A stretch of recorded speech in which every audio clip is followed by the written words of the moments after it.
Heureusement, alors qu'Apple complexifie l'appareil photo principal, la firme simplifierait un autre composant du système, voilà le bouton de commande de l'appareil photo. En l'état actuel des choses, la commande de la caméra prend en charge à la fois la sensibilité tactile et la sensibilité de la pression, ainsi que les clics, mais pour de nombreux utilisateurs, y compris moi-même, j'ai trouvé cela beaucoup plus agaçant qu'utile, ok, car je suis constamment obligé d'activer.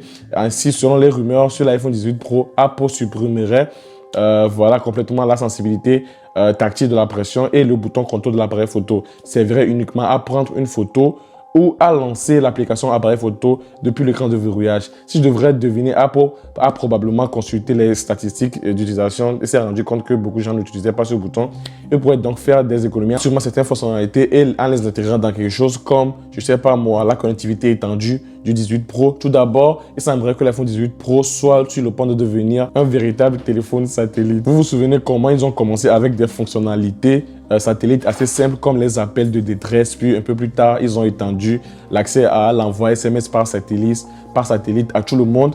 Bon, je trouvais ça tellement bizarre qu'ils n'arrêtent pas de dire que c'était gratuit pendant 2 ans.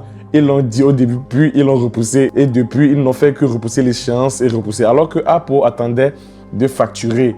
Eh bien, la réponse selon ce rapport est l'Internet par satellite. Et comme nous savons qu'Apple adore ces services, une connectivité Internet complète ferait probablement partie d'un nouvel abonnement mensuel qui transformerait entièrement votre iPhone en un outil de communication autonome. Et en plus d'être vraiment génial, cela pourrait aussi être incroyablement utile dans les zones rurales ou les endroits où les fournisseurs d'accès à Internet traditionnels n'ont pas vraiment de service ou plus ou moins, voilà. Mais il ne s'arrête pas là car dans le même temps,